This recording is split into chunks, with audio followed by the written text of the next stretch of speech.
అందరికీ నమస్కారం. Welcome to today's session. So ఇవాళ సెషన్లో మనం next chapter what are the outcomes of democracy అనేటువంటి చాప్టర్ని డిస్కస్ చేసుకునేటువంటి ప్రయత్నం చేద్దాం.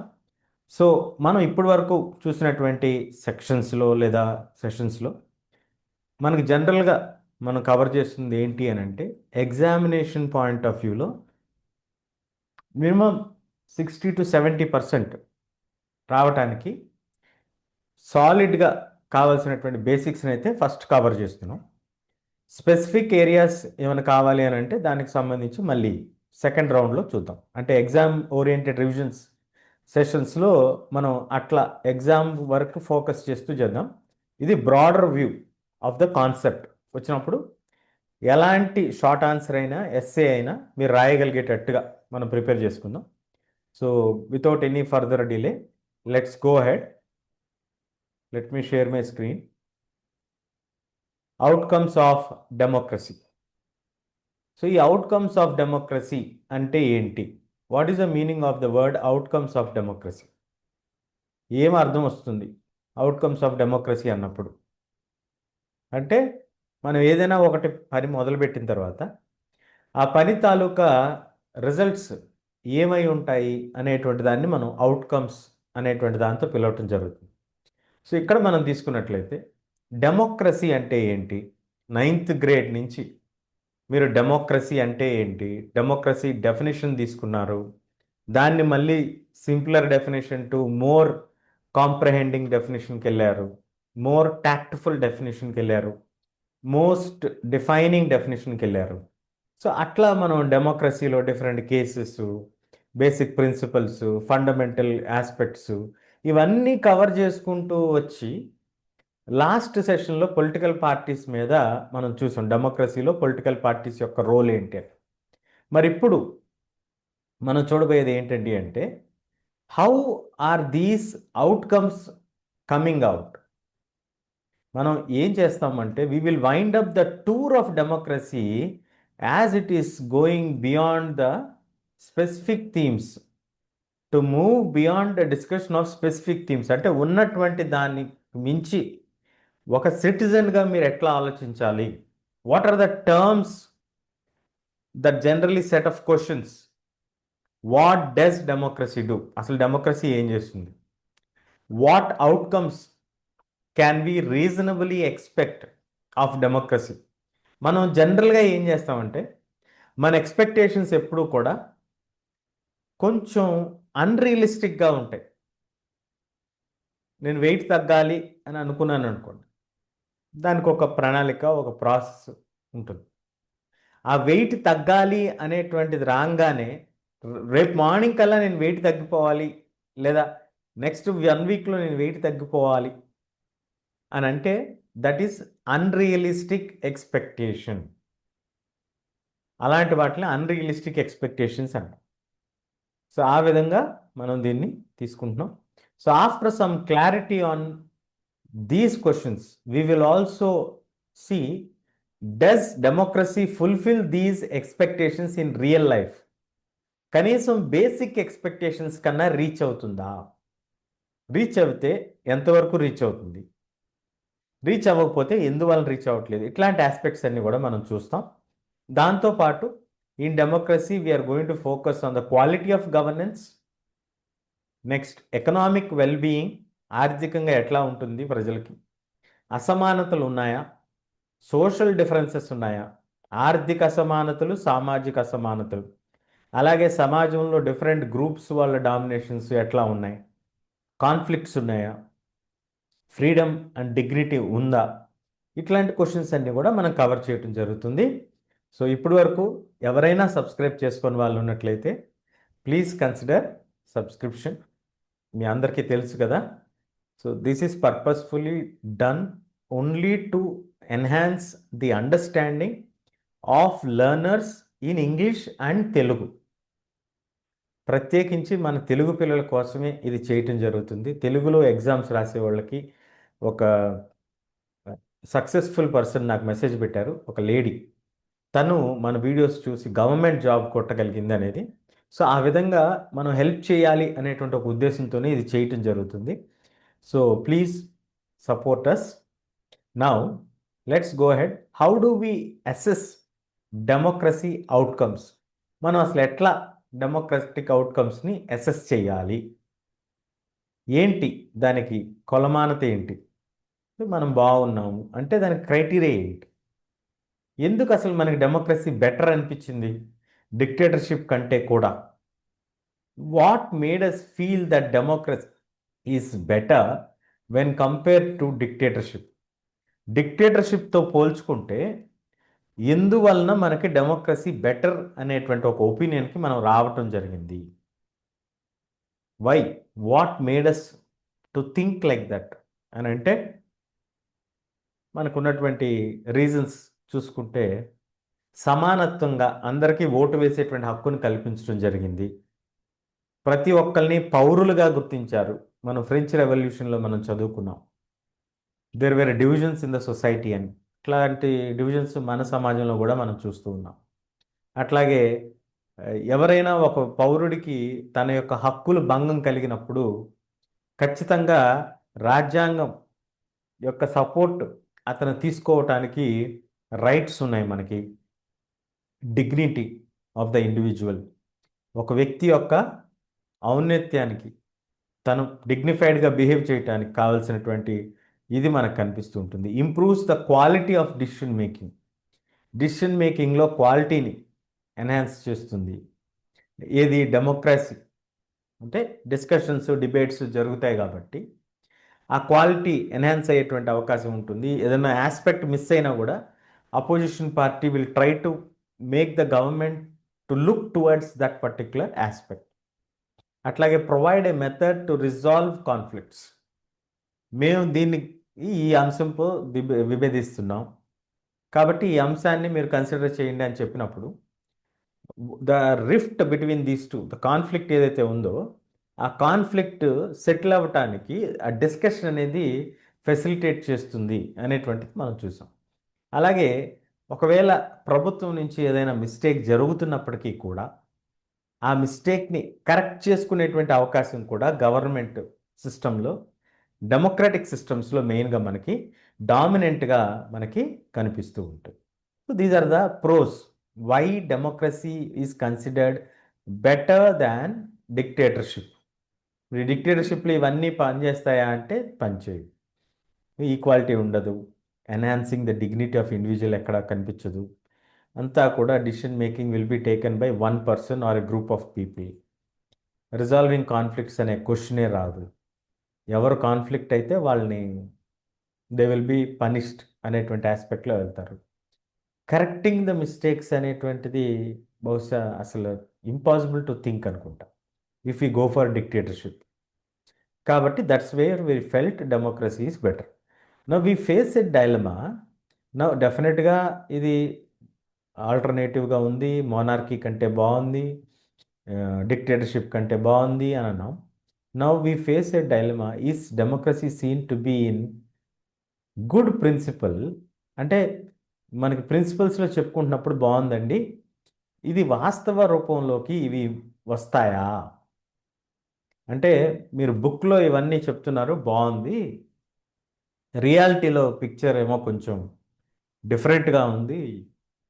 నేనేదో న్యూస్ ఆర్టికల్ చూశాను లేదా న్యూస్ పేపర్లో క్లిప్పింగ్స్ చూశాను, వాటిని చూసినప్పుడు I did not feel like these all things are going as per what you are saying అనేటువంటి ఒక క్వశ్చన్ మనకు జనరల్గా రావచ్చు. సందర్భాలు వచ్చే అవకాశాలు ఉన్నాయి కదా అట్లా. So over 100 countries world today who claim that they have democracies, వాళ్ళ దగ్గర క్లియర్గా ఉన్నది ఏంటి, మనకి ఏంటి అనేది మనం తీసుకున్నప్పుడు డెఫినెట్గా ప్రతి కంట్రీ కూడా ఒక ఫార్మల్ కాన్స్టిట్యూషన్ అనేది ఎస్టాబ్లిష్ చేసుకున్నారు. అంటే ఒక రాజ్యాంగాన్ని పెట్టుకొని ఆ రాజ్యాంగం ప్రిన్సిపల్స్ చుట్టూతా వాళ్ళ యొక్క అడ్మినిస్ట్రేషన్ని పెట్టుకోవడం జరిగింది. అది ఫస్ట్ ఆస్పెక్ట్.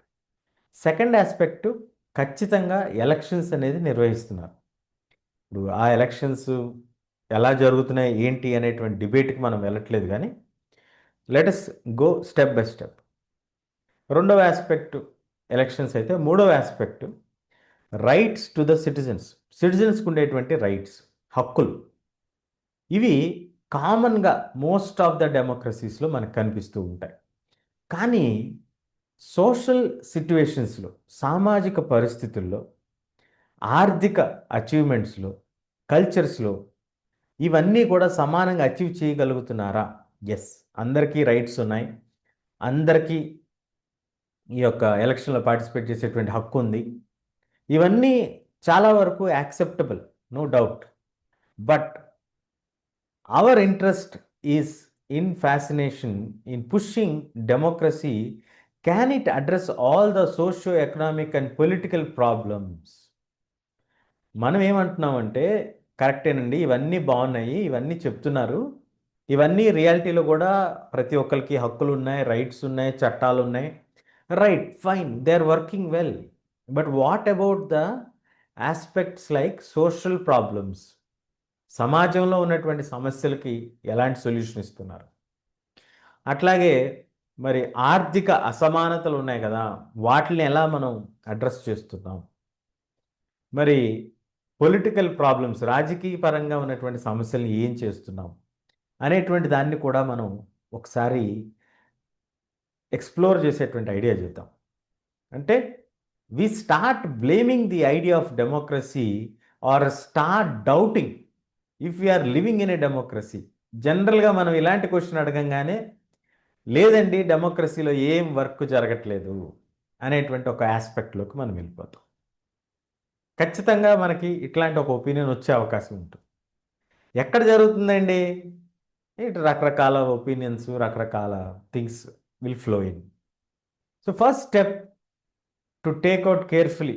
సో దీన్ని కూడా మనం స్టెప్ బై స్టెప్ డయాగ్నోస్ చేసుకుంటే, democracy is just a form of government. ఫస్ట్ మనం గుర్తుపెట్టుకోవాల్సింది ఏంటంటే, డెమోక్రసీ లేదా ప్రజాస్వామ్య విధానం అనేటువంటిది it is only a one form of government. అది మీరు రాజ్యాంగపరంగా మీకు నచ్చి మీరు రాజ్యాంగంలో పొందుపరుచుకున్నటువంటి ఒక రాజకీయ వ్యవస్థ మాత్రమే. అది ఏదో ఒక అల్లావుద్దీన్ అద్భుత దీపం లాగా పనిచేసి మనకి సమాజంలో ఉన్నటువంటి సమస్యలన్నిటికీ సొల్యూషన్ ఇవ్వగలుగుతుంది అని అంటే డెఫినెట్గా కొంత బెటర్ కండిషన్స్ని అయితే ప్రొవైడ్ చేస్తూ, when compare to dictatorship, monarchy, definitely it is going to be better when compared to them. But ఇంకా ఎన్నాళ్ళు మనం కంపేర్ చేస్తూ ఉంటామండి? వీఆర్ స్టిల్ ఇన్ డెమోక్రసీ కదా. డెమోక్రసీలో మనకి ఇట్లాంటివి బెనిఫిట్స్ ఏం కనిపించవు. ఫస్ట్ థింగ్ ఏంటంటే కండిషన్స్ టు అచీవ్ సంథింగ్ అనేటువంటి ఒక పరిస్థితిని క్రియేట్ చేస్తుంది, అలాంటి ఒక వెసులుబాటుని క్రియేట్ చేస్తుంది. ఇలాంటివి రీజనబుల్గా ఉంటే డెఫినెట్గా democracy is going to be one of the best ఆప్షన్స్గా మనం చెప్పుకోవచ్చు. సో ఇందులో మనకి డెమోక్రసీని మనం ఎందుకు ప్రిఫర్ చేస్తున్నాము అనేటువంటి ఆస్పెక్ట్ మనం తీసుకున్నప్పుడు, బేసిక్గా వేర్ వీఆర్ డ్రైవింగ్ ఇన్, అంటే మనం ఎటువైపుకి వెళ్తున్నాము అనేటువంటి ఆస్పెక్ట్ తీసుకుంటే, ఒకటి అసలు డెమోక్రసీ మిగతా గవర్నమెంట్స్ కంటే ఎందుకు బెటర్ అనేటువంటి క్వశ్చన్ వస్తే, ఖచ్చితంగా కొన్ని ఆస్పెక్ట్స్లో మనకి మిగతా వాటితో పోల్చుకుంటే చాలా బెటర్గా ఉంది అనేటువంటిది అర్థం. రెండవ ఆస్పెక్ట్ ఏంటి? మనకు తెలిసింది ఏంటి? ఏదైనా ఒక సమస్యల్ని కనుక మనం తీసుకున్నప్పుడు అవి సామాజికంగా, రాజకీయంగా, ఆర్థికంగా ఉన్నటువంటి సమస్యల్లో ఏమంటే డెమోక్రాటిక్ సిస్టమ్ వల్ల మరి ఈ సమస్యలు ఏమి సాల్వ్ అవ్వలేదు కదా. ఎక్కడో ఎందుకు మన దేశంలోనే మనం తీసుకుంటే మరి గత 70 సంవత్సరాలు లేదా 75 సంవత్సరాలు వసంతాలు జరుపుకుంటున్నప్పుడు are we able to solve all the problems అనేటువంటి క్వశ్చన్ వస్తే ఖచ్చితంగా కొన్ని ప్రాబ్లమ్స్ సాల్వ్ అయ్యి ఉండకపోవచ్చు. అలాంటప్పుడు మనకి డౌట్ రావచ్చు, are we having a right government? మన పొరుగునున్నటువంటి దేశాల్లో మరి అభివృద్ధి చాలా ఎక్కువగా ఉంది అనేటువంటి ఒక కంపారిజన్ కూడా చేస్తూ ఉంటారు. ఇట్లా రకరకాలైనటువంటి ఆస్పెక్ట్స్ మనకి కనిపిస్తూ ఉంటాయి. మరి అలా వచ్చినప్పుడు మనం మాట్లాడినటువంటిది అంతా కూడా మీనింగ్ఫుల్గానే అనిపిస్తుంది, కానీ వాస్తవానికి it is a very broader statement, అంటే జనరలైజ్డ్ స్టేట్మెంట్. ఏం జరగదండి ఇక్కడ అనేటువంటి ఆస్పెక్ట్ అయినా, అన్నీ బాగా జరుగుతున్నాయి అనేటువంటి ఆస్పెక్ట్ చెప్పినా, we have to get in to the element by element, ఒక్కొక్క ఆస్పెక్ట్లో మనం చూసుకుంటూ వెళ్ళాలి. ఆ ఆస్పెక్ట్స్లో వెళ్తున్నప్పుడు దాని తాలూకా ఎక్కడ మనకి ప్రాబ్లం ఉందనేది తెలుస్తుంది. మీకు తలనొప్పిగా ఉందనుకోండి, మీరు ఏం చేస్తారు? నాకు ఒళ్ళంతా బాగాలేదంటారా ఏంటి? కొంచెం తలనొప్పిగా ఉందని స్పెసిఫిక్గా ఆ ఏరియా వరకు you are bringing it precise to that, you are nailing it down అంటాం మనం. అంటే ఏంటి యాక్చువల్ ప్రాబ్లం ఏంటి అని డాక్టర్స్ కూడా అడుగుతారు. మీకు ఎట్లా అనిపిస్తుంది, ఏంటి లక్షణాలు ఏంటి, ఇట్లాంటివన్నీ అడిగినప్పుడు ఏంటి దాని అర్థం? They actually want to figure out what is the actual problem. అదే కదా మనం కూడా చేయాల్సింది. మనం డెమోక్రసీకి ఫర్రా అగేన్స్ట్ అనేది కాదు, కానీ డెమోక్రసీలో మనకి ఏంటి అసలు అనేటువంటి ఆస్పెక్ట్ యాజ్ ఎ సిటిజన్ మనం గమనించే ప్రయత్నం చేద్దాం. So be as an observant, at the same time wherever it is needed you can pose the questions in democracy. అట్లాంటి ఒక సిస్టమ్ మన దగ్గర ఉంది కాబట్టి let us learn more about this. So ఇక్కడ మీరు గమనించినప్పుడు ఫస్ట్ ఆస్పెక్ట్ మనం తీసుకుంటే అకౌంటబిలిటీ లేదా accountable, responsive and legitimate government. Democratic గవర్నమెంట్కి మరొక పేరు ఏంటంటే అకౌంటబిలిటీ, సమాధానం చెప్తుంది, రెస్పాన్సిబుల్గా ఉంటుంది, రెస్పాన్సివ్గా ఉంటుంది, లెజిటిమేట్గా ఉంటుంది. గవర్నమెంట్ ప్రజల చేత ఎన్నుకోబడినటువంటి ప్రజాప్రభుత్వం కదా. So in a democracy we are most concern with ensuring that people will have the right to choose the people, the rulers, whenever possible and necessary. Elections అయితే ఖచ్చితంగా జరుగుతున్నాయి కదండి, రైట్ అండి, ఎలక్షన్స్ జరుగుతున్నాయి. మరి ఎలక్షన్స్లో ఎక్కడండి అకౌంటబిలిటీ వచ్చింది? ఎలక్షన్స్కు వచ్చినప్పుడు మీకు వాళ్ళు సమాధానం చెప్పే పొజిషన్లో ఉంటున్నారు కదా. మేము గత 5 సంవత్సరాల్లో మేము ఈ పనులు చేయగలిగాము, వచ్చే 5 సంవత్సరాలు కూడా మాకు ఇస్తే మేము ఈ పనులు చేస్తాము అనేటువంటి ఒక గ్రాఫ్ మీకు చూపించే ప్రయత్నం చేస్తున్నారు కదా. అది మనకి ఎంతవరకు అర్థమవుతుంది లేదనేది it's a different story. So democratic governments therefore they are the basic outcome of democracy is to produce an accountable government for citizens that is accountable, answerable at the end or before the elections. ఎలక్షన్స్లో answerable చేయరండి, ఎవరు చేస్తారండి అనేటువంటి question కూడా మనలో చాలామందికి రావచ్చు. Fair enough. ఎలక్షన్స్లో కనుక మీరు పబ్లిక్ని సరిగ్గా కన్విన్స్ చేయలేకపోతే what is the outcome of that? You are going to lose the elections, no doubt కదా. అట్లా కోల్పోయినటువంటి ప్రభుత్వాలు చాలా ఉన్నాయి కదా, మనకు ఉదాహరణలు మనకు తెలుసు. So what is the expectation of the citizen? Meet అవ్వనప్పుడు, ఆ ఆవశ్యకత మీట్ అవ్వనప్పుడు ప్రభుత్వాలు మారినటువంటి సందర్భాలు ఎవరి చేతిలో ఉంది ఆ అధికారం అంటే ప్రజల చేతిలోనే. కాబట్టి government is accountable and responsive. నేను ఈ పనులు చేయనప్పుడు ప్రభుత్వాన్ని మార్చేస్తారు కదా. అట్లాగే మరి మనకి true that non democratic rulers don't have to bother about such kind of things. మరి ఇదే క్వశ్చన్ మనం కనుక వేరే దాంట్లో చూసుకుంటే, వేరే కంటెక్స్ట్లో మనం తీసుకున్నట్లయితే, ఎక్కడైతే నాన్ డెమోక్రాటిక్ రూలర్స్ ఉంటారో, సైనిక పరిపాలన నడుస్తూ ఉంటుందో, వాళ్ళు ఇలాంటి ఒక ప్రాసెస్ వాళ్ళు చేస్తారా? అసలు అడిగితే కూడా ఆ మనిషి కనిపించకుండా పోయినటువంటి సందర్భాలు కొన్ని దేశాల్లో మనకు కనిపిస్తూ ఉంటాయి. ప్రభుత్వాన్ని ప్రశ్నిస్తేనే. మరి అలాంటి ఒక సందర్భంలో చూసుకున్నప్పుడు మన ప్రభుత్వాల్ని మనం అడుగుతున్నాం, వాళ్ళు పనిచేయలేదనేటువంటి ఒక నమ్మకం వస్తే మనం వాళ్ళని దించేస్తున్నాం, వాళ్ళని ప్రతిపక్షంలో కూర్చోబెడుతున్నాం లేదా అధికార పక్షంలో కూర్చోబెడుతున్నాం. ఇట్లాగా ప్రభుత్వం డెమోక్రసీలో అకౌంటబిలిటీ తీసుకొచ్చాం, రెస్పాన్సివ్గా కూడా పనిచేస్తుంది. మరి what is the cost if the decision is taken by the people and they are not accepted by the people and may therefore face ఫేస్ ప్రాబ్లమ్? అంటే government will take more time to follow the procedure before arriving to decisions. ఏదైనా ఒక ప్రభుత్వం నిర్ణయం తీసుకుంటుంది అని అంటే మనలాగా 1 డే 2 డే డిసిషన్స్ తీసుకోరు వాళ్ళు. మినిమం 6 months ఒక చట్టం రావాలంటే 6 months నుంచి 2 years 3 years పట్టినటువంటి సందర్భాలు కూడా కనిపిస్తూ ఉంటాయి. ఎందుకు ఈ ప్రొసీజర్కి ఎందుకు అంత వాల్యూ ఇస్తున్నారు డెమోక్రసీలో? చాలా టైం కిల్లింగ్ ప్రాసెస్ కదండి. మనకి అసలే జనరేషన్ జెడ్ అంటాం కదా, జెన్జీ నడుస్తున్నటువంటి కాలం కదండి. డిసిషన్ షుడ్ బి క్విక్ కదా అంటే కరెక్ట్.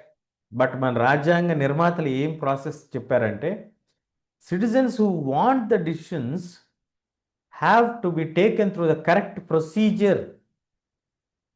ఎందుకు ఆ ప్రొసీజర్కి అంత ఇంపార్టెన్స్ ఇచ్చారంటే to examine the entire aspect of the subject which they are going through. ప్రతిదానికి సంబంధించినటువంటి కోణాన్ని పరీక్షించి ఎక్కడైనా మనం మిస్ అవుతుంటే దాన్ని చెక్ చేయడానికి ఒక అపోజిషన్ పార్టీని, దానికి సపోర్ట్ చేయడానికి మనకి బ్యూరోక్రాటిక్ సిస్టమ్ని పెట్టి pure transparency in law making addressing all the concerns అనేటువంటి ఒక కాన్సెప్ట్ని మనకి తీసుకొచ్చారు డెమోక్రసీలో. This is the beauty of democracy అండి. ఏ ఒక్క వర్గానికి అన్యాయం జరగకుండా, ఇది జరగకుండా తీసుకొచ్చేటువంటి ప్రయత్నం చేయటం జరిగింది.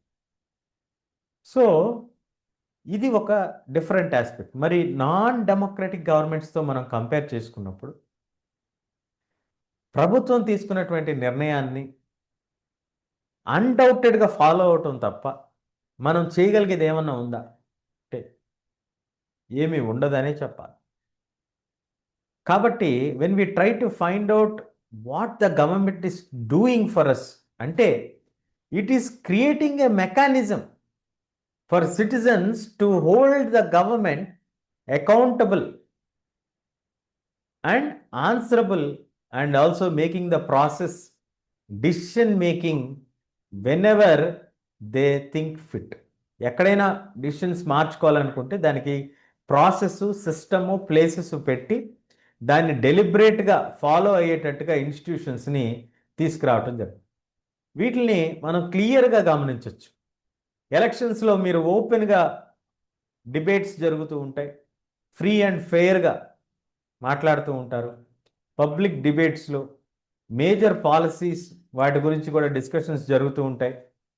ఇవన్నీ మనం గమనించినప్పుడు డెఫినెట్గా democracy is much better when compared to non democratic systems in a substantive way. అంటే అదే మనకి అకౌంటబిలిటీలో ఖచ్చితంగా హెల్ప్ అవుతుంది.